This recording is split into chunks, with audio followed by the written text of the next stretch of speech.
Praise the Lord. मैं विश्वास करता हूँ आज के वचन से आप आशीषित होंगे।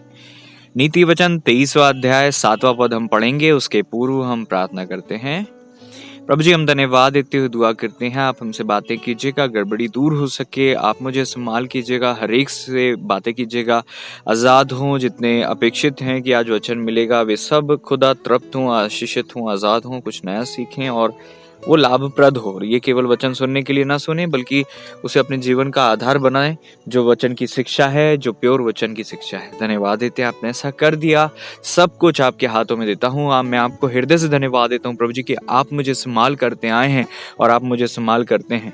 खुदावन प्रभु, मैं आपको धन्यवाद देता हूँ पिता। प्रभु यीशु मसीह जी के नाम में दुआ को मांगते हैं, आमीन। हालेलुया।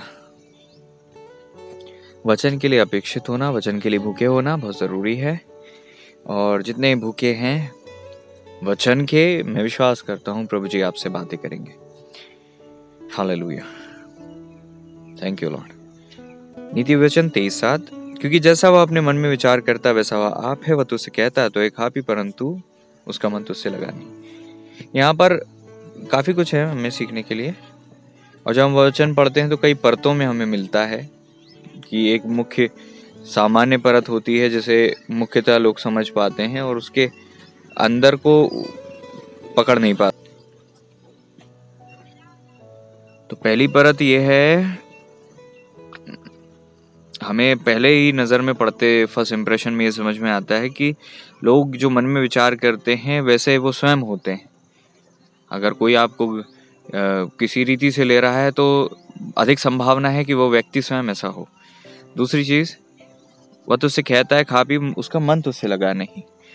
तो ऐसे समझ में आता है कि लोग दिखावटी जीवन जीते हैं, मन में कुछ रखते हैं, ऊपर कुछ रखते हैं, ऊपर मीठी बातें करते हैं और अंदर से कड़वाहट रखते हैं। और ये वचन को पढ़ने से हमें मुख्यतः ये चीज़ समझ में आती है ना। इसका दूसरी परत में जब हम चलते हैं तो वहाँ पर हमें ये समझ में आता है कि मेन व्यवहार नहीं है, मेन बातें नहीं है, मेन है मन।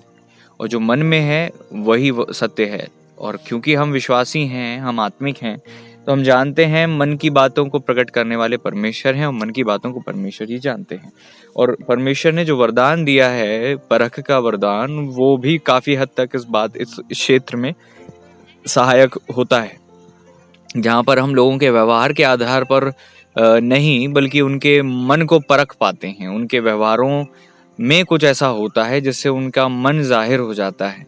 और जब हम आत्मा की परख के वरदान में, जो प्रभु पवित्र आत्मा परमेश्वर जी के द्वारा हमें मिलते हैं, उस परख के द्वारा हम वो बातों को समझ जाते हैं जो आम बुद्धि से, सामान्य बुद्धि से समझी नहीं जाती और पकड़ में आ जाती हैं परमेश्वर के आत्मा की सहायता से।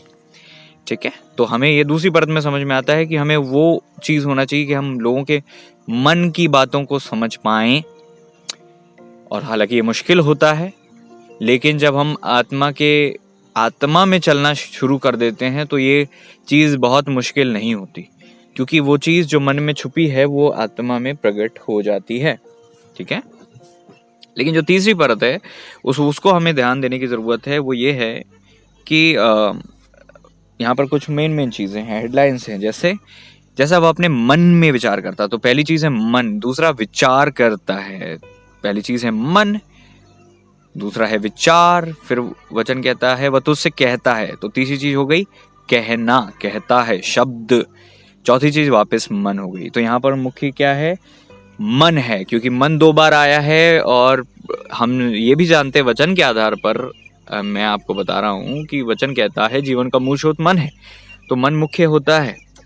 ठीक है, क्योंकि विचार के पहले विचार आते हैं मन में, शब्द भी हम जो सोचते हैं वो बोलते हैं, जो मन में होता है वो मुंह पर आ जाता है, इसलिए मन इंपॉर्टेंट है। लेकिन यहाँ पर ध्यान देना है हमें, पहली चीज मन, दूसरी चीज विचार, तीसरी चीज शब्द। मन, विचार, शब्द, मन, विचार, शब्द।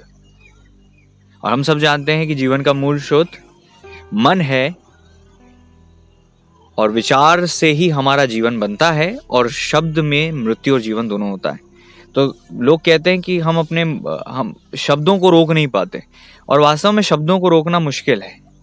आप शब्दों के उद्गम को रोकेंगे तो शब्द रुक पाएंगे, और शब्दों का उद्गम जो है, शब्दों की जो बेस है जहां से शब्द निकलते हैं, वो है मन। मन में विचार आते हैं और विचार शब्दों के द्वारा जाहिर किए जाते हैं, है ना। जैसा वह अपने मन में विचार करता है वैसा वह आप है। वो तुझसे कहता है खा पी, परंतु उसका मन तुझसे लगा नहीं। मन, विचार, शब्द। मन, विचार, शब्द। फर्स्ट इज मन, हार्ट। सेकेंड इज विचार, थॉट्स। थर्ड इज वर्ड्स, कहना, शब्द। हमारे शब्द को नियंत्रण करना है तो हमें अपने विचार को नियंत्रित करना पड़ेगा, और हमें अपने विचारों को नियंत्रित करना है तो अपने मन को वश में करना पड़ेगा। और मन को वश में करना एक बहुत बड़े नगर को जीत लेने से उत्तम है, वचन कहता है। तो ये वास्तविक है और हम इसको ध्यान नहीं दे पाते। लेकिन हमारा जो मुख्य स्थान है और मुख्य जो आज हमें सीखना है वो ये है कि मन के विचार, मन की रक्षा। मैंने देखा है लोग मसीह में आ जाते हैं, लोग प्रभु में आ जाते हैं, खूब बढ़ जाते हैं, लेकिन वो अपने मन को वश में नहीं करने के कारण से अपनी जीवन की सारी आशीषों को खो बैठते हैं। लोगों को मैंने बहुत बड़े बड़े ऐसे निर्णय लेते हुए देखा जिन निर्णयों के कारण से उनके जीवन नष्ट हो गए, नाश हो गए, खत्म हो गए, उनकी स्पिरिचुअल लाइफ चली गई, क्योंकि वो अपने मन को अपने वश में नहीं रख पाए। मन के विचार बहुत अधिक महत्वपूर्ण हैं। अगर मन में जो उत्पन्न हो रहा है उसकी हमने चौकसी नहीं की तो हमने अपने जीवन को खो दिया, क्योंकि मन से ही जीवन का उद्गम है, मन से ही जीवन निकलता है। और सबसे अधिक प्रभु का वचन कहता है मन की रक्षा करो। प्रभु का वचन कहता है, पौलुस ने कहा अपने वचनों में कि हर एक ऊंची बात जो मसीह की पहचान के विरोध में उठती है हम उसका खंडन करते हैं, उसको हम बाइंड करते हैं, उसको हम मसीह का आज्ञाकारी बना देते हैं। पौलुस को और पुराने समय के प्रभु के संतों को, दासों को इस चीज में कमांड आ गई थी। इसीलिए पौलुस कहते हैं कि हम ऐसी हर एक भावना को, हर एक ऐसे विचार को जो मसीह की पहचान के विरोध में उठते हैं हम खंडन करते हैं और उसको मसीह का आज्ञाकारी बना देते हैं।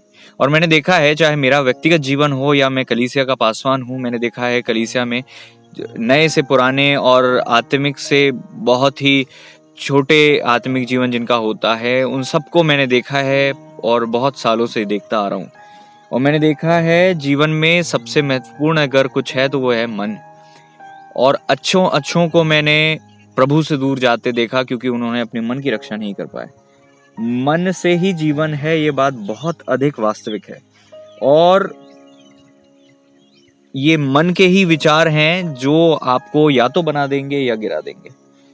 और इसीलिए प्रभु का वचन कहता है अपने मन में वचन को अधिकाई से बसने दो, क्योंकि अगर मन में वचन है तो मन में फालतू की चीजें, फालतू के विचार, फालतू के बीज, फालतू की चीजें, उनका प्रभाव, नकारात्मक विचार नहीं होंगे। और अगर मन में वचन नहीं है तो सारी चीजों के लिए खुला द्वार है। डियर पीपल ऑफ गॉड, अपने मन को अपने वश में रखने की कोशिश करो। प्रभु का वचन कहता है मन को वश में रखना नगर जीत लेने से उत्तम है। इसका मतलब है ये संभव है कि आप अपने मन को वश में रखें। हाँ, हम अपनी क्षमता, अपनी शक्ति के आधार पर नहीं कर सकते, लेकिन परमेश्वर ने अपने सामर्थ्य और अपने आत्मा को हमारे जीवन में भेजा है ताकि हम अपने आप को, अपने शरीर को परमेश्वर के हाथों में, पवित्र आत्मा परमेश्वर जी के हाथों में दे दें, क्योंकि वे ही हमारे मन को नियंत्रित कर सकते हैं।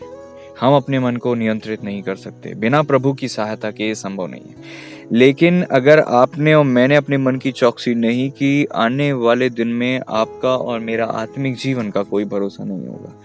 इस बात को बहुत सीरियसली लें। अगर आपने अपने मन की रक्षा नहीं की, मन की चौकसी नहीं की, क्योंकि प्रभु का वचन कहता है खेत के स्वामी ने अपने खेत में जो है अच्छे बीज बो दिए, लेकिन रात में शत्रु आया और उसने नकारात्मक बीजों को बो दिया। और यही होता आया है और यही हो रहा है। और इसी कारण से चाहे आपका आत्मिक जीवन किसी भी स्तर का क्यों ना रहा हो, चाहे आप नए हो चाहे आप पुराने हो, आपने अपने व्यक्तिगत जीवन में इसका लाभ और इसका नुकसान देखा होगा। मैंने लोगों के जीवन में व्यक्तिगत रूप से देखा है। आप अपने मन को वश में रखें। वचन कहता है जहाँ बहुत बातें होती हैं वहाँ अपमान होता है। तो जब कोई भी व्यक्ति जो बहुत बातें करता हो, अगर वो उसके संपर्क में आप रहोगे, तो वचन कहता है वो जहाँ बातें अधिक हैं वहाँ अपराध भी होता है। इसका मतलब है कि आप अपराध में पड़ते हो। तो अपराध क्या होता है, किस प्रकार का अपराध होता है? जहाँ वार्तालाप होता है, बातें होती हैं, जहाँ बहुत बातें होती हैं वहां पर अपराध होता है। शत्रु शब्दों के द्वारा हमारे मन में आक्रमण करता है। वो अपनी खेती करता है हमारे मनों में। और बहुत वरदानों से भरे हुए लोगों को भी मैंने देखा है वो कैसे अपने जीवन में गलत निर्णय ले लेते हैं। और इन दिनों में एक चीज बहुत चल रही है, वो है अभिषिक्तों के विरोध में खड़े होने की कार्य। दुनिया भर में ये चीज चल रही है कि लोगों के मन में इस वक्त में, ध्यान दीजिए, इस वक्त में शत्रु एक चीज जो है कॉमन है जो कर रहा है, वो है आपस में एक दूसरे के लिए नकारात्मक बीजों को हमारे मनों में भरना। और जो बुद्धिमान व्यक्ति है वो तो इन चीजों से बच जाता है, लेकिन जितने भी भोले लोग हैं, जो भोले लोग हैं, वचन कहता है वो आगे बढ़कर दंड भोगते हैं। भोले कौन है? उनको जैसा बोला जाता है वैसा ही वो मान लेते हैं। वो अपनी बुद्धि का इस्तेमाल नहीं कर पाते, जैसा कहा जाता है उसी सच मान लेते हैं। इसीलिए प्रभु का वचन कहता है भोलों से चतुराई सीखो और अपने मन में समझो, समझ लो, समझ को ग्रहण करो। समझ की प्राप्ति का इतने घटने नहीं चाहिए, क्योंकि प्रभु के वचन में साफ लिखा हुआ है कि ऐसे लोग उठ खड़े होंगे तुम में। सो हमें इस चीज को ध्यान देना है। यहाँ पर किसी एक व्यक्ति विशेष की बात नहीं हो रही है, यहाँ पर एक शत्रु के द्वारा अपनाई गई तकनीक की बात हो रही है, जहां पर वो लोगों के मन में गलत बीज डालकर उनके जीवन को डिस्टर्ब करता है। और इस प्रकार से अधिक आज की समय में, इस समय में ना सिर्फ भारत में, भारत के बाहर भी सबसे अधिक कुछ हो रहा है। तो अभिषिक्तों के विरोध में बातें, चर्चा, एक दूसरे को भरना और गड़बड़ी हो रही है, क्योंकि ये सोशल मीडिया का टाइम है। यहाँ पर कोई भी ऑनलाइन होता है, लोग कमेंट्स करते हैं, कोई पॉजिटिव कमेंट करता है, कोई नेगेटिव कमेंट करता है। मैंने बड़े बड़े अभिषिक्तों के वीडियोस में भी लोगों को है ना डिसलाइक करते हुए देखा है। मुझे समझ में नहीं आता, अगर कोई आत्मा से परिपूर्ण व्यक्ति है तो उसको डिसलाइक कर नहीं सकता, लेकिन परमेश्वर के आत्मा के कार्यों को भी लोग डिसलाइक कर रहे हैं। परमेश्वर की योजनाओं को नहीं समझ पाने के कारण से सबसे अधिक लोग कमेंट्स कर रहे हैं और भोले भाले लोग उनकी बातों में आ जाते हैं। कुछ लोग कह रहे हैं कि पवित्र आत्मा नहीं है, कुछ लोग कह रहे हैं अन्य भाषा नहीं है, कुछ लोग कह रहे हैं दर्शन नहीं होते, कुछ लोग कह रहे हैं ऐसा नहीं वैसा नहीं, कुछ लोग कहते हैं ये पास्टर अच्छा नहीं, वो सेविक अच्छी नहीं। ये सारी बातें कलीसिया में अभिषिक्तों के विरोध में बहुत बड़े स्तर पर हो रहा है। इसलिए मेरी आपसे ये सलाह है और ये वचन के आधार पर अनुरोध है और शिक्षा भी है कि किसी भी अभिषिक्त के विरोध में कोई भी आपसे बातें करे, चाहे वो वास्तव में बात सही हो या गलत हो, आपको अपने कानों को बंद कर लेना है। ये मेरी आपसे मैं सलाह दूंगा आपको, क्योंकि ऐसा मैं करता हूँ। जब भी कोई भी अभिषिक्त, चाहे वो मेरे से संपर्क में हो या बाहर से हो या कोई भी हो, किसी भी दास के विषय में, अभिषिक्त के विषय में बातें करते हैं, तो मैं उसमें सहमति दर्शाने में, सहमति दिखाने में बहुत डरता हूँ। उसका कारण यही है क्योंकि मैं जानता हूँ उसमें गिरावट आती है, बहुत बड़ी गिरावट। इस चीज में हमें बहुत ध्यान देने की जरूरत है, किसी के भी विरोध में, क्योंकि प्रभु का वचन कहता है कि हमें हजारों वचन है, हजारों बार प्रचार हो चुका है, लेकिन उसके बाद भी लोग गलती करते हैं। ये चीज मेरी समझ के बाहर है। और कैसे उनके अंदर परमेश्वर का भय नहीं है। प्रभु का वचन तो ये भी कहता है राजा और परमेश्वर और राजा दोनों का भय मानना है ना। परमेश्वर ने प्रजा के ऊपर राजा नियुक्त किए हुए थे, लोग भय मानते थे राजा का, और आज परमेश्वर ने अपने दास दासी अभिषिक्त को, आत्मिक गुरुओं को उनके ऊपर रखा है, और किसी प्रकार का परमेश्वर का भय नहीं है और ना ही उन अभिषिक्तों का भय। पुराने जमाने में आप देखते हैं तो हम देखते हैं कैसे किस प्रकार से वो रिस्पेक्ट और किस प्रकार से वो चीज भय हुआ करता था, और आज वो चीज मिसिंग है। So we have to be very careful in this matter कि कोई भी व्यक्ति हमारे मन में किसी के भी विरोध में बात जो करे, चाहे वो सही हो या गलत हो, से फर्क नहीं पड़ता, आप अपने हाथों को वहां पर ना डालें। पिलातुस ने बोला मैं इसमें कोई दोष नहीं पाता, अपने हाथ धोकर कहा तुम देखो मुझे कोई लेना देना नहीं है। आप भी अपने आप को दूर रखें, आप अपने हाथों को ना रंगे। आप अपने अभिषेक के विरोध में अगर बातें करेंगे सो उसका सीधा असर आपके जीवन पर और आपके स्पिरिचुअल लाइफ पर पड़ेगा। और भी बहुत खरी बातें और खरी प्रकार से मैं इस विषय में बहुत सारी चीजें बोल सकता हूँ, लेकिन मैं समझता हूँ समझदार को इशारा काफी होता है कि आपको ढोल नगाड़े की जरूरत नहीं है। वचन में लिखा बुद्धिमान घुड़की को सुन लेता है। छोटी सी बात उनको समझ में आ जाती है। तो अपने मन की रक्षा करें इन दिनों में। आज से कभी भी किसी भी अभिषेक के विरोध में, चाहे यूट्यूब में प्रचार हो रहा हो, कहीं भी प्रचार हो रहा, अपने आप को बचाएं। हो सकता है सामने वाला गलत हो सकता है वो सही हो। न्याय करना आपका काम नहीं, परमेश्वर न्याय करेंगे। आप अपनी हैसियत से आगे ना निकलें, आप अपने स्तर से आगे ना बढ़ें। ऐसा करके अगर आप अपने आत्मिक जीवन को खो देंगे तो आपको कोई लाभ नहीं होगा।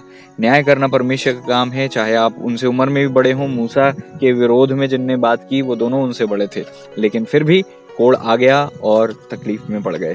इसलिए हमें अपने जीवन को सिक्योर रखना है कि हम आगे से अगर ऐसी गलती करते भी हैं तो अपने मन को हम संभालें, इस प्रकार के गलत विचार हमारे जीवन में ना आए। और शत्रु हारा हुआ था, हारा हुआ है और हारा हुआ रहेगा। इसलिए हमें अपने मन को संभालना है ना। अगर आप अपने मन को संभाल लोगे तो शत्रु कुछ नहीं कर सकता। इसलिए आपको और मुझे, मैं व्यक्तिगत रीति से ये चीज करता हूँ और परमेश्वर ने मुझे बहुत बड़ी तकलीफों से बचाया है और आत्मिक जीवन खोने से बचाया है। क्योंकि ऐसी गलती करके बड़े से बड़े आत्मिक लोग भी अपने आत्मिक जीवन में गिरावट में आ जाते हैं, क्योंकि वो किसी के विरोध में बोल देते हैं, किसी के विरोध में विचार कर लेते हैं और किसी के विरोध में सहमति दर्शा देते हैं। That is why you have to be careful for yourself and for your family। अपने जीवन में, अपने परिवार में भी आपको सावधान रहना है। कोई आपके परिवार में इस प्रकार से बातें करे, उनको चुप कर दें, आप भी ना करें, किसी को करने भी ना दें। और कोई करता है अपने कान बंद कर लें, वहां से निकल जाएं। क्योंकि ये वो लोग हैं जो गलत बीज आपके मन में बो रहे हैं। और अगर वो बीज आ गए, मैं कई आत्मिक बच्चों को बताता हूँ, कई आत्मिक बच्चे हैं जो ऐसा, कोई उनसे बात भी करता है तो या तो फोन नीचे कर लेंगे या फिर वो काट देंगे और मोबाइल बंद कर लेंगे, नेटवर्क उनका चला जाएगा। जो भी करेंगे ऐसा करके वो अपना फायदा करते हैं और ऐसा करके वो अपने जीवन की रक्षा करते हैं और आत्मिक जीवन को बचा लेते हैं। जो लोग अपने अभिषिक्त के विरोध में इस प्रकार की चर्चा में शामिल नहीं होते, वे लोग समझदार हैं। इससे मेरा कोई नुकसान नहीं है कि आप मेरे विरोध में बात करो या XYZ किसी भी थर्ड पर्सन के विरोध में बात करो। नुकसान उनका नहीं, आपका ही है। आपके आत्मिक जीवन पर वार है, इस बात को आपको समझने की आवश्यकता है। आप अपने आप को समझाएं, आप अपने आप को ध्यान दें, आप अपने आप को संभाल के रखें। इस क्षेत्र में बहुत खतरनाक है ये क्षेत्र। इस प्रकार के अपराध से आप बच जाएं और ऐसा करके आप अपने लिए और अपनी आगे वाली पीढ़ियों के लिए भी बहुत भला काम करेंगे। हालेलुया। मैं कई अभिषिक्तों को सुनता हूँ, वो प्रचार करते हैं कि कोई भी अगर सेवकों के विरोध में, दास दासियों के विरोध में बातें करता है तो उसका भला नहीं होगा। ऐसा कई मैंने सुना है और ये सच भी है। प्रभु का वचन कहता है अभिषिक्तों को मत छुओ, मेरे नबियों की हानि मत करो। तो हम ऐसे मैटर में क्यों फंसे जो हमारे बस की नहीं है, जो बातें हमारी समझ से बाहर हैं, परे हैं, उन चीज़ों से हम वास्ता ही न रखें तो हमारे लिए बेहतर होगा, है ना। सो कभी भी इन चीज़ों और ताड़ लिया करो, समझ लिया करो, परख लिया करो।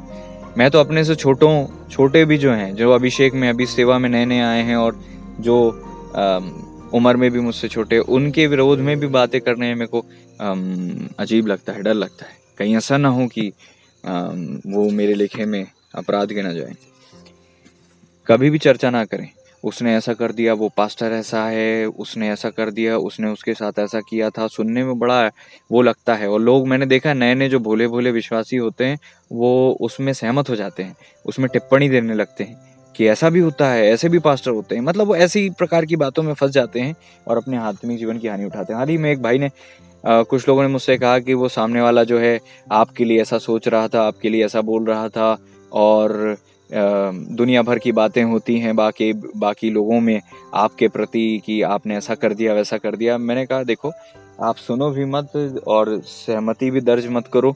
और रही बात मेरी, तो मैं इस विषय में उनके विरोध में भी, क्योंकि वो पास्टर हैं, किसी के भी विरोध में मैं इस विषय में कुछ बातें नहीं करूंगा। जो मुझे क्लोजली जानते हैं, मैं इस चीज में, और यही तो कारण है कि परमेश्वर ऐसे लोगों को उठाकर खड़ा करता है, ऐसे लोगों को पोजीशन देता है, ऐसे लोगों को पद देते हैं जो अभिषिक्त का आदर करते हैं। अरे आप अभिषेक पाना चाहते हो और अभिषिक्तों का आदर नहीं करते, तो आप तो एलिजिबल ही नहीं हो अभिषेक पाने के लिए, क्योंकि कैसे आपको अभिषेक मिलेगा जब आप अनॉइंटिंग का आदर नहीं करते। अभिषिक्त भी 206 हड्डी वाला व्यक्ति है, उसका भी हड्डी है, माँ से, वो भी एक मनुष्य और इंसान है, और गर्भ से निकला हुआ एक व्यक्ति है, आप ही की तरह इंसान है। तो आप ये ना सोचे कि वो कोई स्वर्गदूत होंगे। हो सकता है उनके जीवन में कमियां हों, कमजोरियां हों, लेकिन उनके ऊपर जो पद है ना, उनका जो पद है, उसकी गरिमा हमें रखना है। उनको जो अनॉइंटिंग मिली है उसका हमें आदर करना है। हो सकता है व्यक्ति को बुरा ना लगे, लेकिन उसके ऊपर जो अभिषेक है अगर उससे बुरा लग गया तो।